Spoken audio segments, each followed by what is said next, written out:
Hello friends, welcome to EPG Pathshala.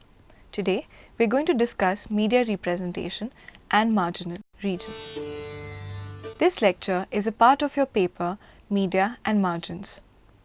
In this lecture, we will introduce the concept of representation in the media and will focus on regional marginals. We will also discuss media representation of a particular region by privileging one over the other, thereby making that region as a dominant one. On a broader note, the lecture aims to enlighten us about how media constructs the regional marginals through being selective in their representation.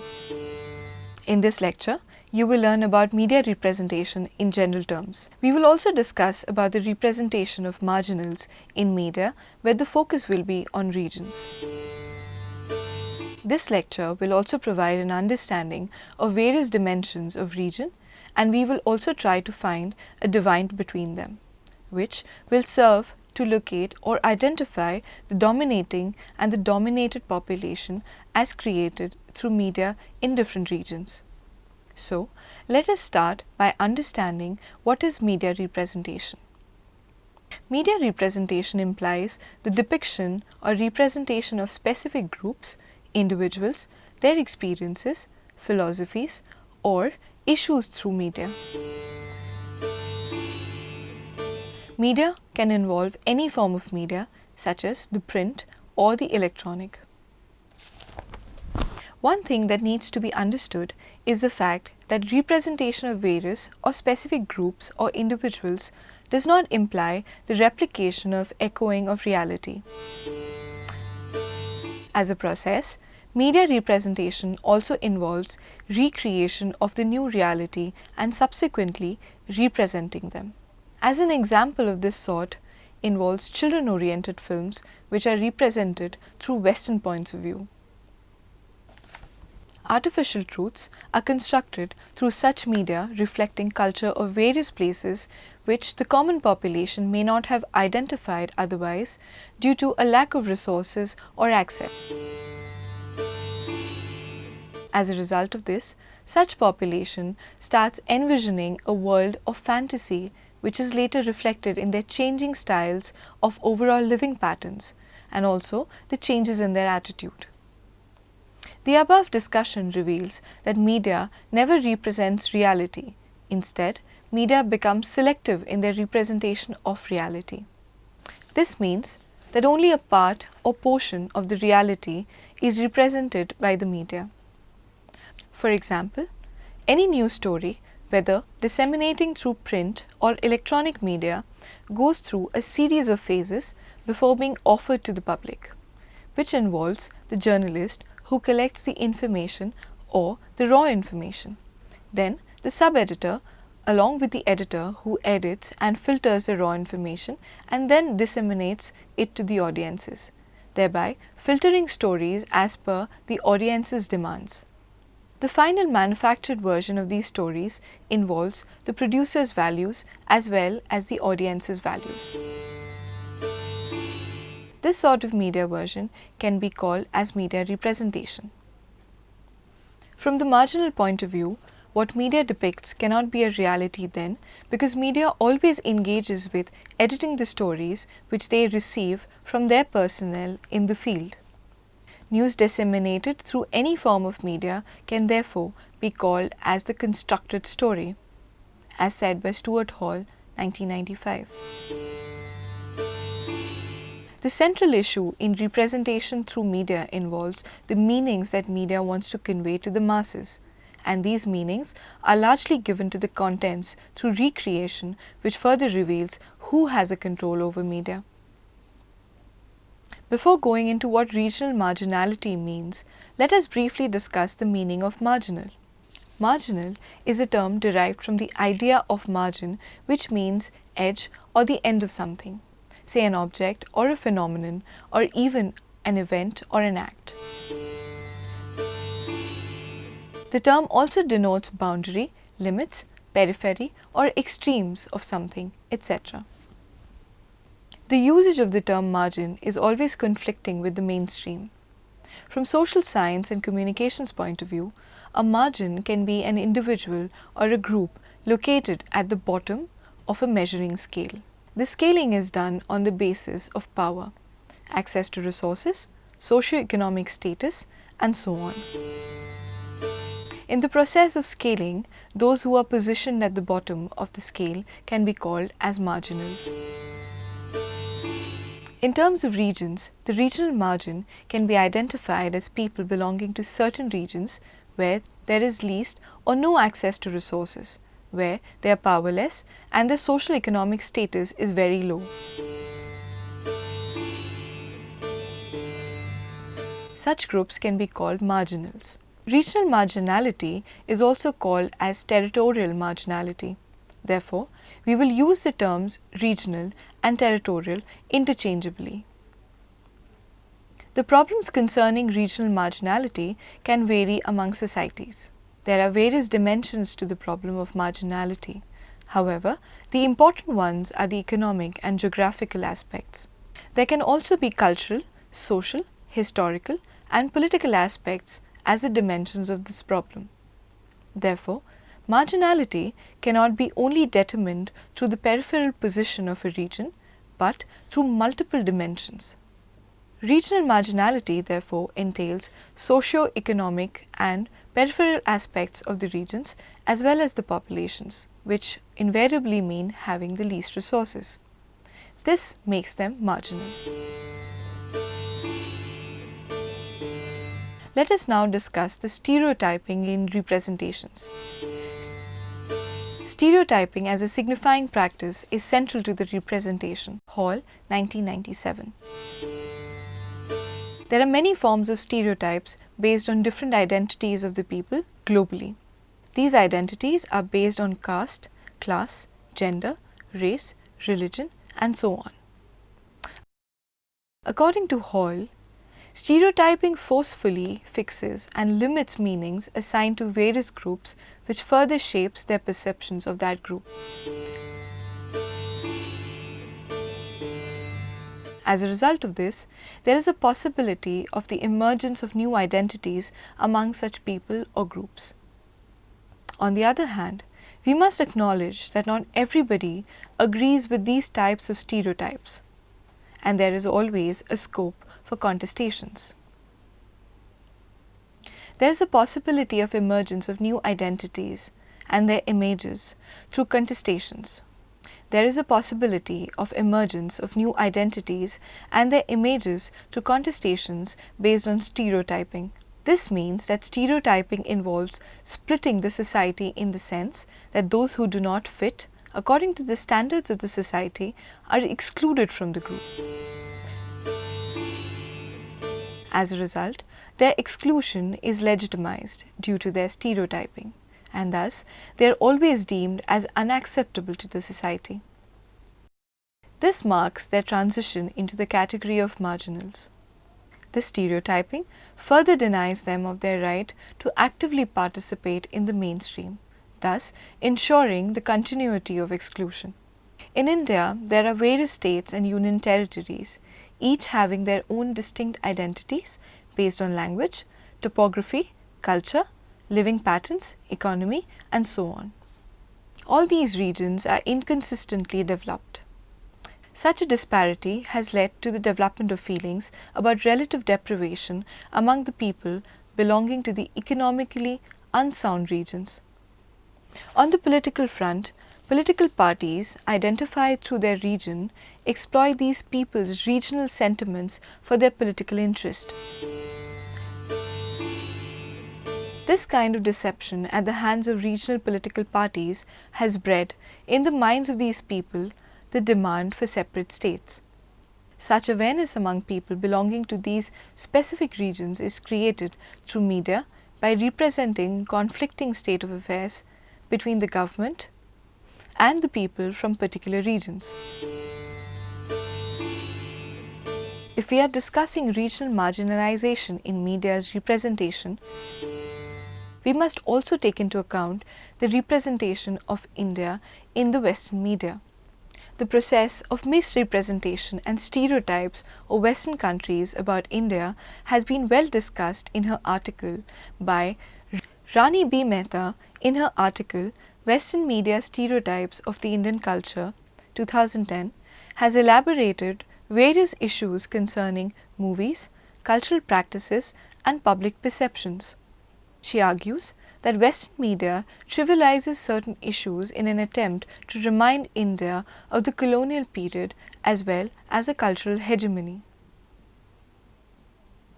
Such domination of the Western ideologies is apparently reflected through their concerns over the internal affairs of India. How the Western media portrays or represents India can be examined in terms of socio-economic as well as power relationships between the two, which to a great extent influence the process of creation of media content. Maulana and Wilson, 1990, argue that the flow of information from first world countries to the third world countries is rampant, but the representation of third world countries in the first world countries is too little. According to Shohat and Stam, 1994, the reasons for poor representation of the third world countries in the first world media include an unbalanced flow of information, lack of diversity of information, lack of racial minorities in the Western media houses, etc. Uma Narayan claims that the roots of India's stereotypical representations in the Western media can be traced from the colonial period, where she provides a pictorial analysis of the relationships between the colonial rulers and India, which focused on how the former represented Indians as savage, uncivil, simple folks. According to Ion Devereux, there are four main ways of analyzing representation in the media. The first is about codes and conventions, which means representations can be understood by analyzing the technical and symbolic codes that are used to communicate. The second way involves how discourses about certain issues have developed within the media houses and how those discourses are represented by the media. The third one is framing, which involves framing media content within certain viewpoint as per the editor for representation. It is argued that during the process of framing news, most important part involving vital information is left out during the editing. The fourth and the last is the narrative analysis. This involves analysis of various texts and discussion and framing them during the process of which either of the parties involved in the discussions are often represented as bad guys or good guys, thus increasing the interest of the audiences to know what exactly happened afterwards. This process is generally termed as sensationalization. One common example of sensationalization of news involves narratives about the incapability of certain sections of the people or the government to run the country. The northeastern Indian region have always been underrepresented, misrepresented, or stereotyped by the media since independence. According to a report, Media Must Revisit Northeast, published in The Hoot, one of the basic principles of democracy is the integration of different communities, cultures, identities, etc. It becomes more significant in a nation such as ours, where diversity is not merely on basis of cultures and identities, but on geographical differences too. These differences, when not addressed earnestly, turn into violent, which may hinder the process of peace building and also peacekeeping. It also revealed the disdain of the media in initiating such measures. According to Johann Galtung, democracy is a great idea, but it has been badly understood in relation to interstate affairs. If a democracy works well within a country, it will, in principle, produce a relatively content population that, on an average and over time, gets much of its wishes satisfied within the limits of the free will. The northeastern regions of India, according to this report in the Hoot, are getting negligible space and time in the national newspapers and on television channels. Herman and Chomsky, in their joint work Manufacturing Consent, the Political Economy of the Mass Media, which was published in 1988, developed a model called the propaganda model. This model is used to understand and examine the functioning of media. According to the propaganda model, the reasons for a change in attitude of media actors in representation of certain regional minorities can be that money and power are able to filter out the news fit to print, marginalize dissent, and allow the government and the dominant private interest to get their messages across to the public. They further argue that the elite domination of the media and marginalization of dissidents that result from the operation of these filters occur so naturally that the media news people, frequently operating with complete integrity and goodwill, are able to convince themselves that they choose and interpret the news objectively and on the basis of professional news values. The idea of the propaganda model developed in them out of their concern over the flow of information which they believe is affected through various factors such as the size, concentrated ownership, owner wealth, and profit orientation of the dominant mass media firms, as well as advertising as a primary source of income and relying on government, as well as advertising as a primary source of income and relying on government, business, and experts for information. This results in the domination of media by the elites as well as reflects the control of these elites over the regional marginals and therefore decimates their representation through the media. Size and concentrated media ownership as a filter indicates that there are large business establishments, other corporate, elite media houses whose primary aim of disseminating information to the audiences is to either generate economy or to promote establishment.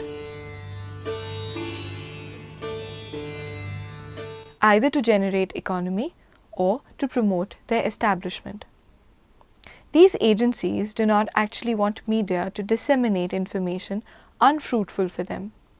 The second filter is advertisers, who consider media as their primary income generating machine.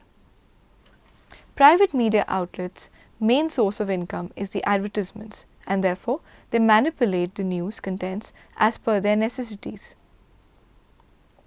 The third is the information sources. Due to the limited reach of media outlets to diverse information created within both governmental and non-governmental, besides political domains, they rely on these sources only to supply the information as they want it to be disseminated through the media. The fourth is the criticism that media receives from various agencies, thus pressurizing them through various legal processes like lawsuits and petitions. This pressure is imposed by certain agencies who or whose information is misrepresented or underrepresented through the media. The fifth and the last is the anti-communist approach, which limits the media due to the dominating approach of such parties. The information that is supplied to media has to go through all these filtering processes before they actually reach to the audience. This highly affects the quality and consistency of the information. These filters not only spoil the ethos of media but also restrict them from providing a space for the contents coming from the regional marginals. This further brings down these regional marginals and they finally lose their faith in both the media as well as the government. Let us now try and summarize what we discussed in this lecture. Media penetration is increasing all over the world. In India, media is becoming more integrated. TV channels, newspapers are increasing day by day. However, there is a lack of ethos within the media and thus what in a sense we call national media withers away. Some of the Delhi-based English channels consider themselves as national media and dominate the media industry. These media houses largely ignore regional issues most of the time. Therefore, the regional languages as well as the issues of people become marginal in this country. However, some of the news channels emerged in certain states, but they do not cover the power centers like Delhi and Mumbai.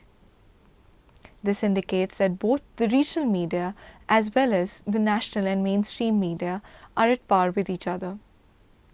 The emergence of new and alternative media is attracting the attention, fulfilling the needs of the people having various regional identities. We hope you have enjoyed the lecture. For more details, please refer to the e-text of this lecture, and for further reading suggestions, kindly go through the extended reading list. We also advise you to attempt the questions at the end. Thank you.